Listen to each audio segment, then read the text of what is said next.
Сегодня имя Джана Ямана оказалось в центре такой волны, что даже те, кто никогда не следил за ним, внезапно остановились и спросили, что вообще происходит. За считанные часы интернет превратил одну новость в настоящий шторм. Заголовки стали все жестче, обсуждения все громче, а ситуация начала выглядеть так, будто кто-то целенаправленно пытается разрушить репутацию человека на глазах у миллионов. И самое пугающее здесь не то, что написали СМИ, а то, как быстро все вышло из-под контроля. В этой истории есть все: внезапное упоминание в расследовании, резкие формулировки, давление со всех сторон и момент, когда Джан Яман уже не смог просто молчать. А дальше происходит то, что заставило многих замолчать и пересмотреть все с самого начала. Почему его имя всплыло именно сейчас? Кто и зачем разгонял тему так агрессивно? И главное, что скрывалось между строк, пока все читали только заголовки. В этом видео дайджест самых обсуждаемых новостей о Джане Ямане за неделю с 12 по 19 января 2026 года, собранный только по официальным источникам и публикациям СМИ, без домыслов и слухов. И да, в процессе я буду выражать свое личное мнение, но мы обязательно разложим все по хронологии, спокойно и по фактам. Досмотри до конца, потому что ближе к финалу ты поймешь одну вещь. Иногда человеку не нужно сделать ничего. Достаточно того, что его имя просто попало в нужный заголовок. Это началось так, как обычно начинается любая громкая история в интернете, не с фактов, а с ощущения, что происходит что-то слишком большое, чтобы его игнорировать. В ленте все выглядело одинаково. Имя Джана Ямана всплывало снова и снова, будто кто-то нажал невидимую кнопку «Повтор». Заголовки сменяли друг друга быстрее, чем успевало сформироваться мнение. Короткие фразы, резкие формулировки, кадры, скриншоты, обрывки цитат и одно чувство, которое накрывало даже тех, кто никогда специально не следил за турецкими актерами. Стоп, а что вообще случилось? Первые публикации звучали так, будто речь идет о чем-то серьезном. В них фигурировали слова «проверка», «операция», «задержание». И именно это слово «задержание» мгновенно превращает обычную новость в тревожный сигнал. Потому что в голове зрителя оно почти всегда звучит одинаково, значит, произошло что-то плохое. Но в реальности все редко бывает настолько прямолинейно. Особенно когда речь идет о публичном человеке, чье имя само по себе уже как магнит, притягивает внимание, эмоции и интерпретации. Джан Яман не просто актер из популярных сериалов. На момент января 2026 он давно вышел за рамки одного рынка и стал фигурой, которую обсуждают сразу в нескольких странах. Его знают, его узнают, его цитируют, его фото разлетаются по фан-страницам за минуты. И в этом есть парадокс: чем выше узнаваемость, тем меньше нужно реального события, чтобы началась лавина. Иногда достаточно одного короткого сообщения, которое выглядит как факт. Иногда достаточно двух слов в заголовке. Иногда достаточно того, что кто-то первым написал, а остальные подхватили. И вот именно это ощущение лавины стало главной атмосферой недели с 12 по 19 января. Не потому, что каждый день происходило что-то новое, а потому, что каждый день менялась громкость и скорость, с которой информация расходилась. В какой-то момент новости начали звучать так, будто все уже решено. Будто кто-то где-то поставил точку и просто забыл сообщить об этом официально. И это самое опасное состояние для любой громкой темы, когда людям кажется, что они знают больше, чем на самом деле. Но если смотреть на ситуацию спокойно и по хронологии, все складывается иначе. Сначала сообщение о том, что Джан Яман оказался в центре полицейских действий в Стамбуле. Не в формате «он сам пришел», не как запланированное событие, не как съемка и не как публичный выход. А как внезапная навозная вспышка, где деталей меньше, чем эмоций. И чем меньше деталей, тем больше места для фантазии. Именно поэтому в первые часы все выглядит особенно хаотично. Кто-то говорит одно, кто-то другое, третьи добавляют уточнения, а четвертые уже делают выводы. Но у этой истории есть одна важная особенность – она не развивалась по сценарию затянувшегося молчания. Напротив, дальше случилось то, что резко поменяло ритм и заставило многих остановиться. Появились сообщения, что Джан Яман не остается под арестом и что он на свободе. А затем, еще один момент, который сложно игнорировать. Он появляется в публичном пространстве уже не как персона заголовка, а как человек, который показывает, что он здесь, в порядке, и готов обозначить свою позицию. И это разделяет аудиторию на две части моментально. Одни выдыхают, значит, все не так страшно, как пытались подать. Другие, наоборот, начинают задавать вопросы. Если все так быстро закончилось, то что это было? А третьи просто наблюдают, потому что понимают, когда история становится громкой, она редко заканчивается сразу, даже если формально уже не происходит ничего нового. Самое интересное здесь даже не в том, что написали первые источники. Самое интересное в том, как работает механизм. Сначала ты видишь заголовок, потом реакции людей, потом комментарии, потом новые заголовки, и в какой-то момент ты уже не понимаешь, где первичное событие, а где эффект от шума вокруг него. И вот теперь мы подходим к точке, где нужно сделать шаг назад и посмотреть, что это была за ситуация, в рамках которой все произошло. Потому что без этого невозможно понять главное, почему имя Джана Ямана оказалось в центре такой бурной волны, и почему одна новость за несколько часов превратилась в тему, от которой невозможно оторваться. Чтобы понять, что именно произошло, важно на минуту выйти из шума заголовков и посмотреть на ситуацию шире. Потому что в первые дни вокруг имени Джана Ямана возникло ощущение, будто все крутится только вокруг него. Но реальность таких историй обычно устроена иначе. Человек может оказаться в центре внимания не потому, что он был главной целью, а потому что он оказался в месте, где проходили действия полиции. Именно так и выглядели первые сообщения. В них повторялись слова, которые почти никогда не означают «один человек и одна причина». Там звучали формулировки вроде «операция», «рейды», «расследование». Это важная деталь, потому что она меняет восприятие. Речь шла не о личной истории в вакууме, а о событиях, происходивших в рамках более крупной проверки. Но интернет устроен так, что ему всегда нужен главный персонаж. И в этой истории им стал Джан Яман. Его имя моментально выделилось из общего потока, потому что он давно не просто актер, известный по сериалам. Это публичная фигура с огромной аудиторией, и любая резкая новость о нем автоматически становится заметной даже тем, кто никогда не искал информацию о его проектах. В результате информация начала распространяться с огромной скоростью. Одни источники писали сухо и осторожно, другие выбирали более эмоциональные формулировки. И чем громче звучали заголовки, тем сильнее становилось ощущение тревоги. Люди читали не детали, а первые строки, пересылали друг другу скриншоты, обсуждали в комментариях и дополняли картину собственными выводами. Но затем в хронологии появляется момент, который резко меняет тон всей истории. Появляются сообщения, что Джан Яман после процедурных действий не остается под арестом и находится на свободе.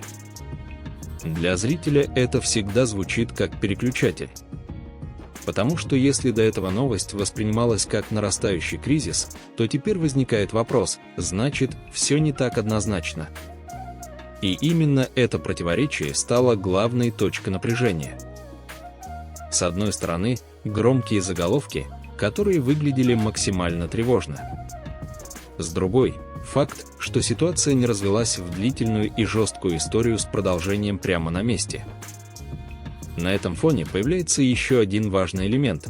Сам Джан Яман выходит в публичное пространство и обозначает свою позицию. Он говорит о том, что в медиа распространяются недостоверные сообщения, и фактически призывает не верить всему, что разгоняют в первые часы. Это не попытка устроить шоу и не громкий конфликт, а скорее реакция человека, который понимает, как быстро информационная волна может превратиться в ярлык. И после этого история начинает разворачиваться уже не только как набор новостей, а как столкновение двух реальностей. Первое – это события, которые происходят в конкретный момент и имеют юридическую процедуру. Вторая – это то, как эти события превращаются в обсуждение, где скорость всегда выше точности. И теперь главный вопрос становится еще острее. Почему одна и та же ситуация в разных источниках выглядела так по-разному? Почему кто-то писал максимально осторожно, а кто-то подавал это так, будто все уже решено? Чтобы разобраться, нужно перейти к следующему шагу и посмотреть, как именно формируется медиашторм, когда в центре оказывается человек с громким именем. Самое опасное в таких историях не само событие, а то, как быстро оно теряет форму. Сначала есть факт, появилась новость, что Джан Яман оказался в центре полицейских действий в Стамбуле. Затем появляется уточнение – он на свободе. Потом его собственная реакция. Казалось бы, все должно было начать успокаиваться. Но вместо этого началось обратное. Информационный поток не просто продолжился, он стал плотнее. Заголовки начали множиться, как будто каждый новый сайт и каждый паблик пытались сказать то же самое, но громче. Одни писали нейтрально, другие добавляли эмоцию, третьи меняли формулировки так, что смысл становился жестче. И постепенно возник эффект, который всегда работает одинаково. Когда человек видит одно и то же имя 10 раз подряд, ему кажется, что произошло нечто огромное, даже если фактически событий было всего несколько. Так появляется ощущение большого скандала. Не потому, что есть подтвержденная цепочка тяжелых фактов, а потому, что громкость вокруг темы становится выше обычного уровня. И именно здесь история с Джаном Яманом вышла на другую траекторию. Она перестала быть просто новостью и стала тестом на восприятие. Потому что в этот момент зритель выбирает, как он будет реагировать, ждать официальных подтверждений или довериться эмоциональному впечатлению. Есть простой психологический механизм. Если заголовок звучит резко, мозг воспринимает это как угрозу. А если угрозу повторяют много раз, мозг перестает проверять детали и начинает реагировать автоматически. В комментариях появляются первые жесткие оценки, затем противоположные. И вот уже обсуждают не то, что произошло, а то, что это значит. Но в реальности «значит» всегда появляется позже. Сначала есть только процедура, сообщения СМИ и короткие публичные реакции. И вот на этом фоне особенно важным становится момент, когда Джан Яман появляется в Италии. Этот факт сам по себе звучит как точка опоры. Если человек спокойно перемещается, значит, в данный момент нет ограничений, которые удерживали бы его на месте.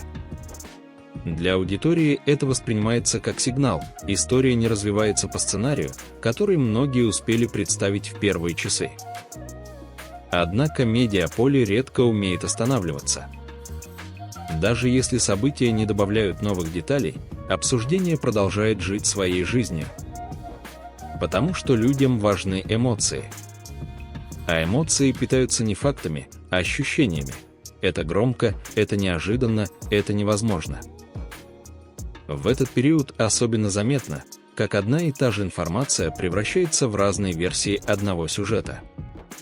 Кто-то делает акцент на слове «задержание», как будто оно автоматически равно «виновен». Кто-то, наоборот, цепляется за слово «освобожден» и воспринимает это как окончательное закрытие темы. А кто-то просто смотрит и не понимает, почему вокруг одной новости столько шума. И здесь важно удержать линию, мы не додумываем то, чего нет. Мы не строим выводы по эмоциям. Мы идем по хронологии. Факт первый. Появились сообщения о полицейских действиях в Стамбуле, где фигурировало имя Джана Ямана. Факт второй. Позже появились сообщения, что он не остается под арестом. Факт третий. он обозначил свою позицию публично, назвав распространяемую подачу недостоверной. Факт четвертый. Он вернулся в Италию, что стало одним из самых обсуждаемых моментов недели. И именно четвертый пункт окончательно изменил динамику. Потому что после этого медиа и сети словно разделились на два мира. В одном мире люди говорили, если он свободен и спокойно возвращается, значит, все было раздуто. В другом мире люди отвечали, раз обсуждение такое громкое, значит, там было что-то серьезное. А истина, как обычно, находилась не в эмоциях, а в том, что подтверждено и что можно проверить. И вот теперь мы подходим к самому важному повороту всей истории. Потому что именно после возвращения в Италию и его публичных слов стало ясно, главный конфликт недели не между человеком и обстоятельствами, а между реальностью и тем, как ее пересказывают. Дальше нам нужно разобрать следующий шаг хронологии, как звучало его заявление, почему оно стало центральной точкой обсуждения и что именно оно изменило в восприятии этой истории. Когда человек молчит, за него говорят другие. И чем громче вокруг тема, тем быстрее это «другие» превращаются в толпу голосов, которые звучат одновременно. Поэтому момент, когда Джан Яман все-таки реагирует, становится не просто новостью, он становится поворотом всей истории. Его слова разлетелись почти так же быстро, как первые заголовки. Но звучали они иначе. Не как оправдание, не как длинное объяснение, не как попытка спорить с каждым, кто что-то написал. Скорее, как короткая фиксация, информация, которую разгоняют, не соответствует реальности. И еще одна мысль, которая для многих стала ключевой. Если бы все было так, как пытаются представить некоторые публикации, он не смог бы спокойно оказаться в Италии. Это прозвучало резко, но по-человечески понятно. Потому что когда вокруг тебя появляется шум, который начинает жить собственной жизнью, первое желание – остановить его простым сигналом «я здесь». «Я вижу это». И это не так. И в этот момент случилось то, что почти всегда происходит в подобных историях. Реакция человека не закрывает тему, а наоборот, делает ее еще более обсуждаемой. Потому что теперь у людей есть не только заголовки, но и позиция главного участника событий. А значит, появляется новая причина спорить, делиться мнениями, пересказывать друг другу одно и то же разными словами. Кто-то воспринял его заявление как уверенное опровержение и сразу переключился в режим поддержки. Кто-то прочитал это как эмоциональный ответ на давление и стал ждать, что будет дальше. Кто-то, наоборот, решил, что раз человек отвечает, значит, ситуация действительно задела его сильнее, чем кажется. Но главное было не в том, кто как интерпретировал. Главное, что история получила голос изнутри. И этот голос резко контрастировал с тем, как звучали самые громкие публикации. Потому что медиа в такие дни часто работают по одной схеме. Чем сильнее эмоция, тем выше охваты. Чем резче формулировка, тем больше кликов. А у человека, который оказался в центре, задача другая – не набрать охваты, а защитить реальность от того, во что ее превращают. И все, что происходило дальше, развивалось уже по логике не события, а реакции общества на события. С одной стороны, были те, кто требовал только одного – подтвержденных фактов. Они смотрели на хронологию и говорили, да, было упоминание о полицейских действиях, но затем последовало освобождение, затем публичная позиция, затем возвращение в Италию. И на этом фоне они задавали простой вопрос: а где официальные выводы? Где конкретика? С другой стороны, были те, кто воспринимал сам факт попадания в новости как приговор. Для них важна была не последовательность, а ощущение. Они видели заголовок, слышали слово «задержание» и дальше уже не хотели разбираться, что именно было в рамках процедуры, а что стало результатом эмоциональной подачи. И вот здесь становится ясно, почему эта история удерживала внимание всю неделю. Она стала не просто новостью про Джана Ямана. Она стала зеркалом того, как люди реагируют на резкую информацию. Кто-то ждет подтверждений, кто-то доверяет первому впечатлению. Но самое важное, что даже после заявления напряжение не исчезло. Оно просто сменило форму. Если раньше обсуждали, что произошло, то теперь обсуждали, кому верить. И когда обсуждение переходит в эту фазу, появляются два параллельных потока. Первый – это факты и официальные сообщения. Второй – это реакция аудитории, которая растет сама по себе и уже не зависит от того, добавились ли новые детали. На этой неделе именно второй поток был особенно мощным. Потому что Джан Яман – человек, вокруг которого давно сформировалась огромная фан-база. А фан-база в таких ситуациях работает как живой организм, мгновенно реагирует, защищает, спорит, собирает информацию, следит за каждым новым упоминанием. И чем больше было реакций, тем сильнее становился эффект «история продолжается», даже если событийно все уже стабилизировалось. Но дальше происходило самое интересное. В какой-то момент стало ясно, что реальных новостных шагов меньше, чем волн, которые они вызвали. И чтобы не утонуть в этих волнах, нужно сделать одну вещь – отделить то, что действительно случилось, от того, как это разнеслось по экранам. Следующая часть – это самое спокойное и самое важное движение во всей истории – расставить все по местам, без эмоций и без догадок. Просто по порядку. В такие моменты лучше всего работает простой принцип. Если хочешь понять реальность, выключи шум и собери картину так, будто ты восстанавливаешь события по камерам наблюдения.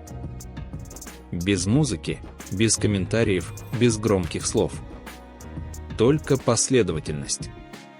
Потому что именно последовательность – это то, что не дает истории превратиться в бесконечный спор. Сначала в информационном поле появляется сообщение о том, что Джан Яман оказался в ситуации, связанной с действиями полиции в Стамбуле. Это первый толчок. Именно он запускает волну, и именно он становится тем самым моментом, когда люди начинают пересказывать друг другу одно и то же, но каждый своими словами. Затем появляется второй ключевой факт, позже сообщается, что он на свободе. Этот шаг резко меняет тон. До этого многие воспринимали ситуацию как начало чего-то затяжного. А после этого возникает ощущение, что все прошло через процедуру и не перешло в тяжелую фазу, которую обычно ожидают в подобных историях. Третий момент – его публичная позиция. Он реагирует на происходящее, обозначает, что не согласен с тем, как подается информация, и называет ряд сообщений недостоверными. Это важно, потому что она не добавляет новых деталей о процедуре, но добавляет понимание настроя. Человек видит, что вокруг него строится история, и пытается остановить ее разрастание. Четвертый шаг – возвращение в Италию. Для аудитории это выглядит как финальный маркер того, что ситуация в данный момент не имеет продолжения в виде ограничений или удержания на месте. И именно этот факт становится самым вирусным, потому что он легко воспринимается и легко пересказывается, он уже там. Вот и все. Это реальный каркас событий, который можно удержать в голове. Но почему же тогда обсуждение не затухло, а наоборот стало еще громче? Потому что между этими шагами огромная пустота, которую интернет всегда заполняет сам. Когда нет официальных деталей, пространство заполняется эмоциями. Когда нет точных формулировок, их заменяют громкие. Когда нет спокойного объяснения, появляется десяток версий того, как это могло быть. И вот здесь начинается самая тонкая часть истории, не про то, что случилось, а про то, как это воспринималось. Часть аудитории видела в произошедшем просто процедуру, которая попала в новости из-за имени.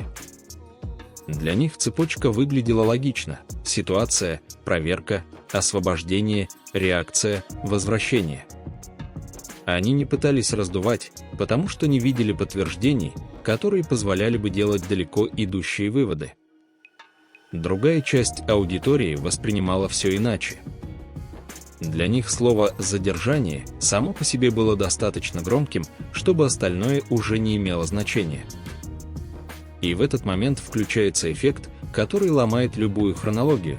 Человек не читает дальше, потому что уже решил, что понял все. А между этими двумя полюсами были те, кто просто наблюдал, но чувствовал странное напряжение. Потому что история выглядела незавершенной не по фактам, а по ощущению. Вроде бы все стабилизировалось, но обсуждение продолжало расти. И причина здесь простая: медиа и соцсети работают по разным законам. Новости живут тем, что происходит. Соцсети живут тем, что обсуждают. Если событие закончилось, новости уходят дальше. Если событие вызвало эмоции, соцсети будут обсуждать его еще долго, даже когда новых фактов уже нет.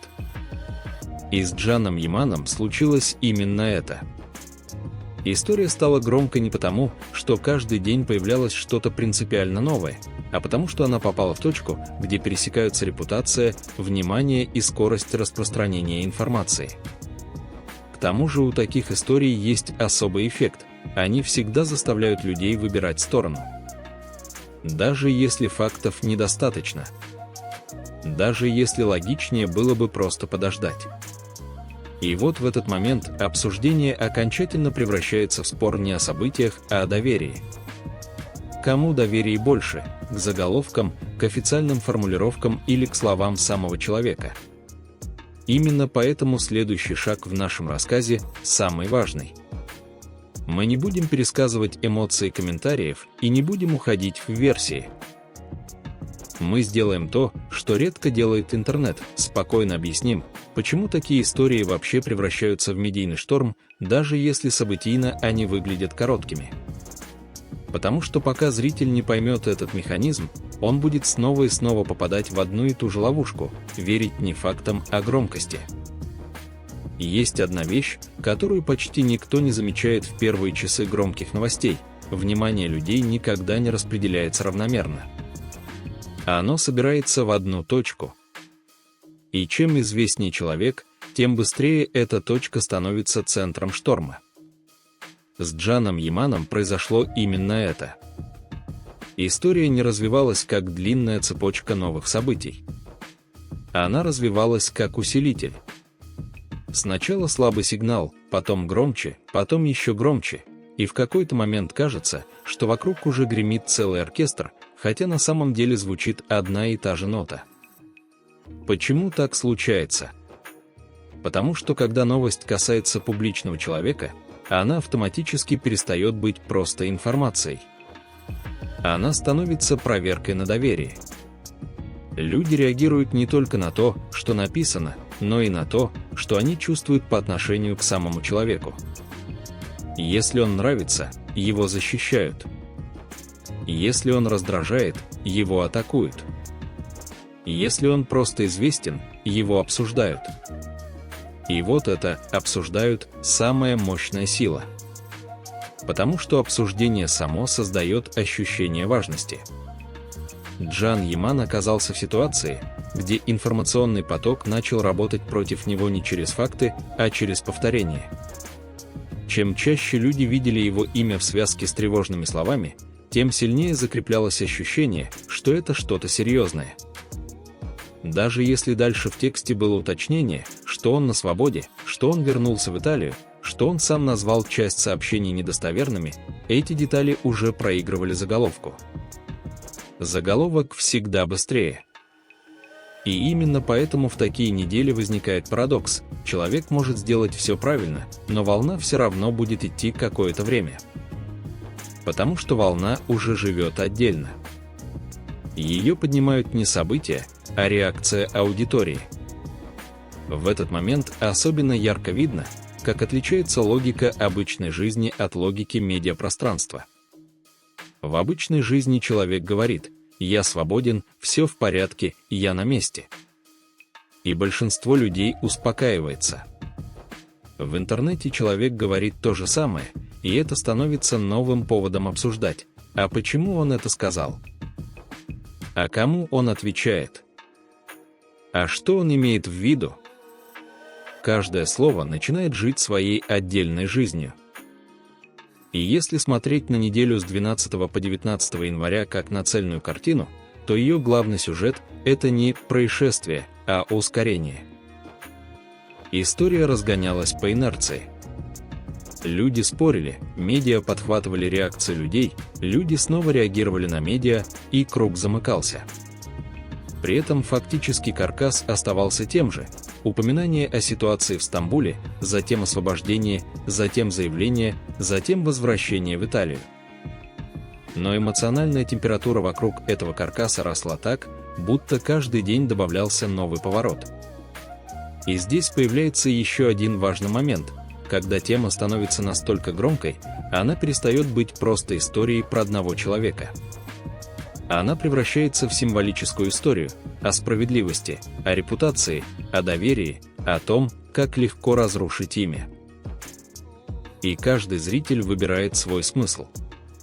Кто-то видит в этом пример того, как быстро медиа могут разогнать тревогу. Кто-то видит пример того, как публичному человеку приходится защищаться даже от того, чего он не делал. Кто-то видит просто очередной громкий инфоповод, который завтра сменится новым. Но Can Yaman в этой схеме оказывается в положении, где от него ждут невозможного. Люди хотят, чтобы он закрыл тему одним заявлением. Но тема не закрывается, потому что она живет в обсуждении. А обсуждение не подчиняется человеку, даже если он главный герой новости. И все это подводит нас к следующему шагу – соцсети. Потому что именно соцсети в этой истории стали тем местом, где скорость стала сильнее смысла. Где эмоции стали громче фактов. Где один пост мог вызвать сотни реакций, а сотни реакций – тысячи новых интерпретаций. И именно там становится видно, почему в таких ситуациях репутация начинает меняться не из-за официальных решений, а из-за того, как люди воспринимают происходящее прямо сейчас. Соцсети в такие дни напоминают огромную площадь, на которой все говорят одновременно. Кто-то кричит, кто-то спорит, кто-то снимает сторис, кто-то делает выводы, даже не дослушав. И самое странное, каждый уверен, что именно он видит картину целиком. История вокруг Джана Ямана попала туда идеально. Потому что у нее были все элементы, которые запускают мгновенную реакцию: известное имя, резкий повод, быстрые заголовки и ощущение, что что-то скрывают. Даже если никто ничего не скрывает, само ощущение работает как топливо. Первое, что произошло в соцсетях, аудитория разделилась. Не на правых и виноватых, а на два типа реакции. Одни начали защищать. Они писали спокойно или эмоционально, но смысл был один: не делайте выводов, пока нет подтвержденных деталей. Они напоминали, что громкость новости не равна правде. Они делились его словами, его появлением в Италии, его позицией. Для них важно было одно: человек должен оставаться человеком, а не заголовком. Другие начали атаковать. Им не нужны были детали. Им хватало самого факта, что имя появилось в тревожном контексте. И дальше включалась привычная схема: если новость звучит громко, значит, что-то точно было. Даже без доказательств, даже без понимания процедур, даже без реальных документов. Просто по ощущению. А между ними была третья, самая большая группа – молчаливые зрители. Те, кто не пишет комментарии, но читает все. Они смотрят на это как на сериал, где каждая новая публикация – как следующая серия. И они остаются до конца не потому, что им нравится шум, а потому, что они хотят понять, где реальность, а где игра слов. И вот в этот момент у истории появляется второе измерение. Она перестает быть только новостью. Она становится борьбой за интерпретацию. Люди начинают обсуждать не события, а то, что правильно думать. Кто-то говорит, нужно подождать официальной информации. Кто-то отвечает, а если официальной не будет? Кто-то спорит о том, что значит слово «проверка». Кто-то вырывает из контекста фразы и делает из них отдельное заявление. И все это происходит на фоне того, что сам Джан Яман уже обозначил свою позицию и дал понять, часть информации, которая разлетается, не соответствует действительности. Но даже это не останавливает поток. Потому что соцсети – это пространство, где люди не ждут окончания истории. Они создают ее прямо по ходу. Если нет новых фактов, появляются новые реакции. Если нет новых реакций, появляются новые трактовки. И так по кругу. Особенно мощно это работает, когда речь идет о человеке, которого знают миллионы. У Джана Ямана огромная аудитория, и в такие моменты это одновременно сила и нагрузка. Сила, потому что его поддерживают. Нагрузка, потому что любое упоминание о нем мгновенно становится массовым. В итоге история разрастается не вверх, а в стороны. Она обрастает эмоциями, сравнениями, личными убеждениями. Кто-то вспоминает прошлые медийные скандалы других звезд. Кто-то начинает говорить о том, что всем известным не доверяй. Кто-то, наоборот, говорит, что известных специально делают мишенью. Но мы возвращаемся к главному. Наша задача – не спорить и не выбирать сторону. Наша задача – восстановить хронологию и понять, что известно наверняка. И если смотреть на события именно так, становится очевидно, самый сильный удар в этой истории нанесли не действия полиции и не заявление Джана Ямана. Самый сильный удар нанес механизм, который работает автоматически, скорость распространения и желание людей заполнить пустоту. Потому что пустота всегда пугает. Когда нет деталей, мозг начинает дорисовывать. А когда дорисовывают тысячи людей одновременно, получается эффект общей версии, которая может не иметь ничего общего с реальностью, но выглядит убедительно просто потому, что ее повторяют. И вот здесь мы подходим к самой важной точке всей истории. К моменту, где нужно остановиться и сделать простое разделение, что является фактом, а что реакцией. Что подтверждено, а что просто шум вокруг темы. Без этого разделения невозможно понять, чем на самом деле закончилась неделя с 12 по 19 января и почему, даже когда событий стало меньше, обсуждение продолжало жить. Следующий шаг – самый спокойный, но самый нужный. Мы расставим все по местам так, чтобы картина стала ясной даже тем, кто увидел эту историю впервые. Если отбросить эмоции, комментарии и громкость заголовков, остается простая вещь – факты, которые можно выстроить в линию. И именно эта линия спасает от ощущения, что история бесконечная. Вокруг Джана Ямана за эту неделю образовался эффект снежного шара. Сначала маленький ком, потом он становится больше, потом катится быстрее, и уже кажется, что он не остановится. Но правда в том, что снежный шар всегда собирается из одного и того же материала. Его просто много раз прокатили по одной и той же поверхности. Поэтому сейчас мы делаем то, что редко делают в интернете, останавливаемся и смотрим, что реально известно. Первое. Появились сообщения, что в Стамбуле проходили полицейские действия в рамках расследования, и в этом контексте прозвучало имя Джана Ямана. Это стало стартовой точкой, с которой все разогналось.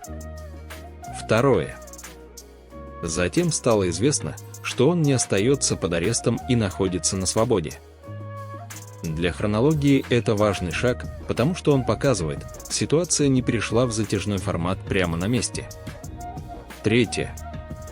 После этого Джан Яман публично обозначил свою позицию, назвав часть распространяемых сообщений недостоверными. Он фактически дал понять, что не согласен с тем, как подается информация, и призвал не доверять всему, что разгоняется в первые часы. Четвертое. Он вернулся в Италию. Этот факт стал одним из самых обсуждаемых, потому что он воспринимался как подтверждение того, что на текущий момент нет ограничений, которые мешали бы ему свободно перемещаться. И на этом фактическая часть недели выглядит завершенной. Не потому, что все забыто, а потому, что основные события уже произошли. Дальше начинается другая территория – территория интерпретаций. И вот тут важно не попасть в ловушку, в которую попадает большинство. Ловушка называется «Если об этом много говорят, значит это точно правда». Но реальность работает иначе. Если об этом много говорят, значит это вызывает эмоции. Эмоции могут быть разными. У одних – тревога. У других – злость. У третьих – желание защитить. У четвертых – просто интерес. И все эти эмоции делают историю громкой. Но громкость не добавляет фактов. Поэтому правильный вопрос в этой ситуации звучит не «что вы думаете?», а «что подтверждено?». Подтверждено то, что история началась с сообщений о полицейских действиях. Подтверждено то, что он был освобожден. Подтверждено то, что он публично отреагировал. Подтверждено то, что он оказался в Италии. Все остальное – не событие, а реакция на событие. И именно это разделение дает зрителю ощущение ясности. Потому что когда ясности нет, человек начинает выбирать, во что верить, по принципу «кто громче». А когда ясность появляется, выбор становится другим – я верю тому, что подтверждено. Интересно, что в этой истории больше всего пострадало не понимание событий, а восприятие образа. Потому что репутация публичного человека – это не документ и не юридический статус. Это ощущение в головах людей. И оно может меняться быстрее, чем появляется официальная информация. Вот почему даже короткая цепочка событий может стать тяжелой по последствиям. Не обязательно по реальным последствиям в жизни человека, а потому, как его начинают видеть те, кто вчера был нейтрален. И в случае Джана Ямана это особенно заметно. Часть аудитории, которая раньше не интересовалась им, впервые услышала его имя именно в тревожном контексте. А первое впечатление всегда цепляется крепко. Даже если позже все выглядит иначе. Но есть и другая сторона. Его реакция, его позиция, его присутствие в публичном пространстве сыграли роль стабилизатора. Потому что молчание в таких ситуациях часто превращается в вакуум, который заполняют чужими словами. А он этот вакуум не оставил пустым. И теперь мы подходим к самому чувствительному моменту всей истории. К тому, что обычно обсуждают шепотом, но что на самом деле определяет все – цена репутации и то, как быстро она может оказаться под ударом из-за одного заголовка. Следующая часть про это. Не про слухи и не про домыслы, а про то, что происходит с образом человека, когда информационная волна проходит по нему, как по стеклу, оставляя следы, даже если стекло не разбилось. Репутация – это странная вещь. Ее невозможно потрогать руками, но именно она решает, как тебя воспринимают еще до того, как ты скажешь хоть слово. И в случае публичных людей репутация становится чем-то вроде невидимого паспорта. Его не видно, но по нему тебя узнают, оценивают и иногда судят. Неделя с 12 по 19 января показала это на примере Джана Ямана почти идеально. Потому что события развивались быстро. Настолько быстро, что у аудитории не было времени переварить одно сообщение, прежде чем появлялось следующее. И на фоне этого скорость стала главной проблемой. Информация успевала разлететься, но не успевала стать понятной. В обычной жизни человек может объяснить ситуацию в разговоре. Там есть интонация, паузы, контекст, возможность задать вопрос. В интернете все иначе. Здесь побеждает тот, кто первым дал громкий заголовок. а потом побеждает тот, кто повторил его громче. И дальше уже не важно, что в тексте написано аккуратно и осторожно, мозг запоминает первое впечатление. Именно поэтому даже формулировки вроде «в рамках проверки» в массовом восприятии превращаются в нечто гораздо более жесткое. Потому что большинство людей читает не смысл, а эмоциональный сигнал. И если сигнал тревожный, дальше начинается цепная реакция. С Джаном Яманом эта цепная реакция выглядела так: имя появляется в тревожном контексте, аудитория вздрагивает, начинается обсуждение, обсуждение раздувает масштаб, масштаб вызывает новые публикации снова поднимают обсуждение. При этом сам факт, что он был освобожден и вернулся в Италию, не остановил волну полностью. Он ее изменил, но не остановил. Потому что волна уже несла не информацию, а впечатление. А впечатление – это самое сложное, что можно исправить. Можно опровергнуть один заголовок. Можно дать заявление. Можно показать, что ты на месте и живешь обычной жизнью. Но нельзя заставить интернет забыть эмоцию, которую он успел испытать. И здесь важно подчеркнуть, мы не говорим о том, что кто-то прав или кто-то виноват. Мы говорим о механике. О том, как устроено массовое внимание. Публичный человек в такие моменты оказывается в ловушке, где любой шаг читается двояко. Если он молчит, говорят: «Почему молчит?» Если он отвечает, говорят: «Значит, за дело». Если он говорит спокойно, говорят: «Слишком спокойно». Если он говорит эмоционально, говорят: «Нервничает». То есть пространство для идеального поведения исчезает. И остается только одно – держаться фактов и не поддаваться на провокационную подачу. Судя по тому, как развивалась хронология, именно так и действовал Джан Яман. Он обозначил позицию коротко, без длинных разборов и без попытки спорить со всем интернетом сразу. И это важно, потому что иногда лучший способ не утонуть в шуме, не пытаться перекричать его, а поставить четкую границу. Но даже при этом остается еще один слой – индустриальный. Потому что репутация для актера – это не только, что о нем думают люди. Это еще и то, как на него смотрят партнеры, продюсеры, бренды, команды, которые работают рядом. И когда появляется громкая история, даже без официальных итогов, это становится испытанием. Не потому, что кто-то обязательно отвернется, а потому, что возникает пауза в ожидании. Все смотрят, чем закончится. А в медиапространстве пауза всегда ощущается как напряжение. И именно это удерживало внимание всю неделю. Люди чувствовали, что история вроде бы уже не развивается событиями, но развивается ожиданием. Как будто все ждут финальной строки, которая поставит точку. Но в реальности точка в таких историях редко появляется сразу. Чаще появляется другое, постепенное затухание, когда новостной поток уходит дальше, а в памяти остается только общий след. И вот здесь мы подходим к финальной части хронологии. К тому, чем завершилась эта неделя именно по фактам и по состоянию информационного поля. Что осталось после того, как заголовки стали тише. И почему даже в тишине эта история продолжала быть важной для многих.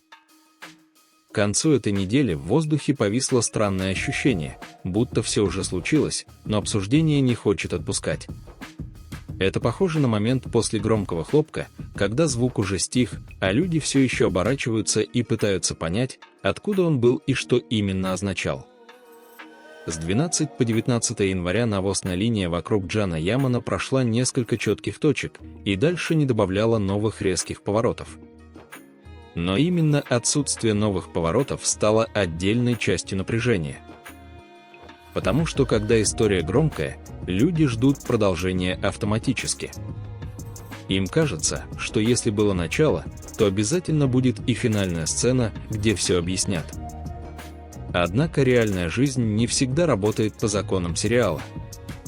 К этому моменту в информационном поле уже закрепилось главное.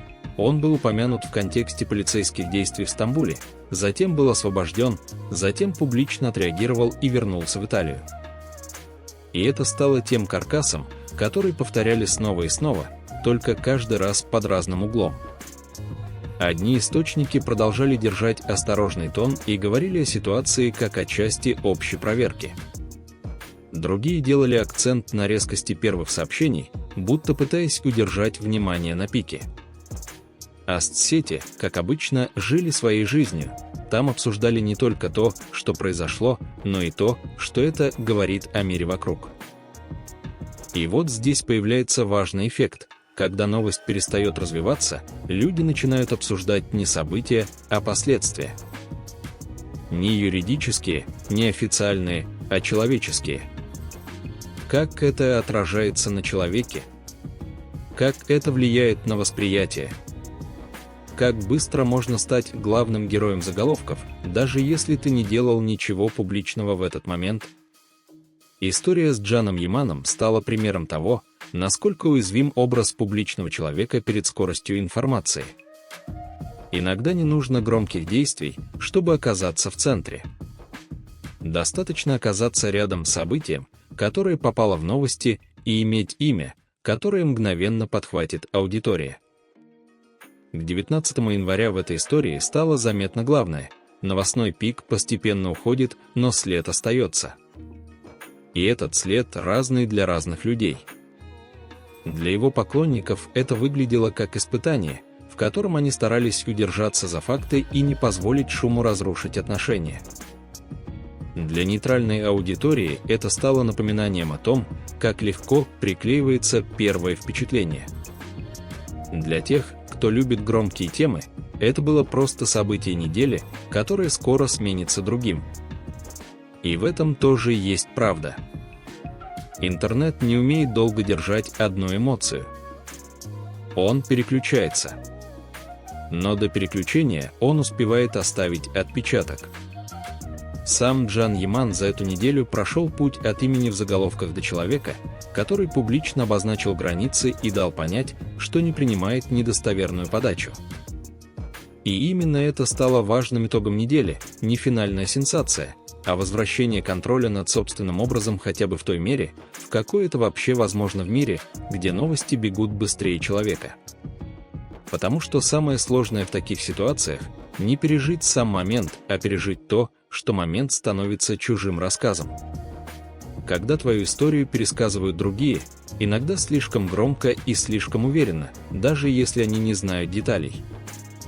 И теперь, когда мы подошли к финальному отрезку, остается главный вопрос: что мы выносим из этой истории, если смотрим на нее со стороны и без эмоций? Не как фанаты и не как критики, а как зрители, которые просто хотят понимать, что происходит в мире вокруг. Потому что история Джана Ямана в эти дни – это не только про него. Это про то, как устроено внимание. Про то, как быстро оно превращает новость в бурю. И про то, как важно уметь отличать громкость от реальности. Дальше – финальные шаги, где мы аккуратно собираем все в одну цельную картину, не делая громких выводов и не превращая рассказ в морализаторство. Просто ставим последнюю точку так, чтобы она звучала честно и спокойно. Если посмотреть на эту неделю как на единую линию, становится видно главное. История не была длинной по событиям, но стала длинной по звучанию. И это редкий случай, когда шум оказался мощнее самой хронологии. К 19 января вокруг Джана Ямана уже не появлялось новых резких информационных вспышек, которые могли бы изменить картину. Вместо этого происходило другое. Тема постепенно переходила в режим послевкусия. Когда люди уже не ищут новости каждую минуту, но все еще обсуждают, что они почувствовали, когда увидели первые заголовки. И здесь важно заметить одну вещь: в таких историях нет одного момента, который все сломал. Есть цепочка. И каждый шаг в ней усиливал следующий.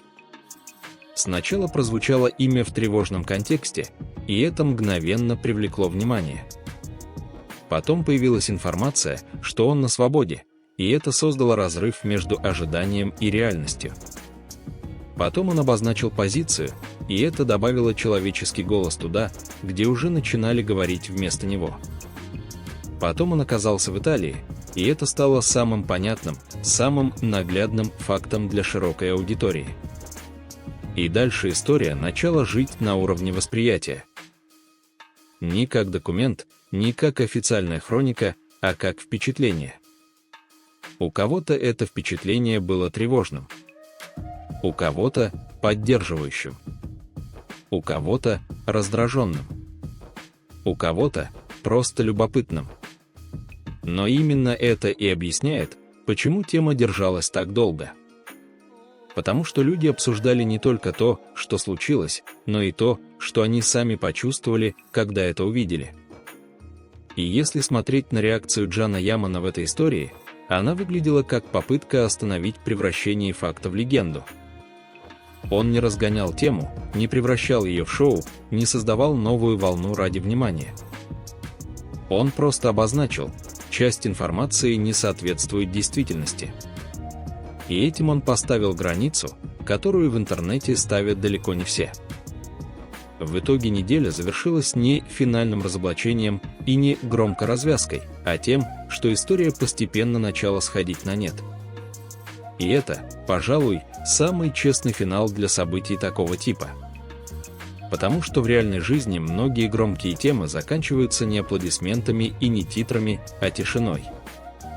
Тишиной, в которой каждый остается со своим выводом. Но даже когда становится тише, важно помнить, тишина не всегда означает, что все забыто. Иногда она означает, что тема просто перестала быть на первом месте. А след остался. И этот след в случае Джана Ямана состоит из одного простого вывода, который можно сформулировать без пафоса: известное имя делает человека уязвимым перед скоростью новостей. И чем сильнее внимание аудитории, тем легче любой информационный всплеск превращается в волну, которую сложно остановить. И теперь остается последний шаг. Самый короткий, но самый важный. Он нужен не для того, чтобы подвести итог, а чтобы поставить спокойную финальную точку и оставить зрителю чувство ясности. Мы прошли всю хронологию, не потерялись в эмоциях и не превратили историю в чужие версии. Иногда кажется, что громкие истории случаются где-то далеко, с кем-то другим, и нас это не касается. Но неделя вокруг Джана Ямана показала обратное: такие ситуации касаются всех, потому что они показывают, как быстро меняется реальность, когда она попадает в поток новостей. Все началось с сообщений о событиях в Стамбуле, где прозвучало его имя. Потом появилась информация, что он на свободе. Затем он публично обозначил свою позицию и дал понять, что не принимает недостоверную подачу. После этого он оказался в Италии, и именно этот факт стал для многих самой понятной точкой опоры, потому что он выглядел как простой ответ на главный вопрос: что происходит прямо сейчас. Но дальше случилось то, что и делает такие истории особенными. События стали уходить в сторону, а обсуждение оставалось. Потому что в интернете все работает по другому закону. Новость может закончиться, но эмоция остается жить еще какое-то время. И именно поэтому эта история удерживала внимание до конца. Она не требовала новых деталей, чтобы продолжаться. Ей хватало одного – ощущения, что правда должна быть ясной, а она не приходит мгновенно. И пока ясность не появляется, люди начинают заполнять пустоту своими интерпретациями. Кто-то осторожно, кто-то резко, кто-то слишком уверенно. На этом фоне особенно важным выглядит то, что Джан Яман не растворился в молчании и не позволил полностью превратить себя в персонажа заголовков. Он обозначил границы и сказал ровно столько, сколько счел нужным. Не для того, чтобы спорить со всем интернетом, а чтобы вернуть истории человеческий голос. И если убрать все лишнее, остается простая мысль: Громкость не равна фактам. Повторение не равно доказательству. А скорость не равна правде. Эта неделя стала примером того, как одно имя может оказаться в центре внимания не потому, что человек устроил шоу, а потому что информационная волна сама выбрала его главным героем. И когда волна проходит, остается только одно, что действительно помогает не потеряться – спокойная хронология и уважение к реальности, какой бы она ни была. Это был рассказ о событиях, которые обсуждали громко. Но если смотреть на них внимательно, они складываются в четкую линию. И именно в этой линии настоящая ясность. Спасибо, что досмотрели это видео до конца. Если вам понравился такой спокойный и честный разбор, поддержите ролик лайком. Подписывайтесь на канал «Любовь и мечты», чтобы не пропускать новые истории и самые обсуждаемые новости. И обязательно напишите в комментариях, что вы думаете об этой ситуации. Мне правда важно ваше мнение. До скорой встречи в следующем видео.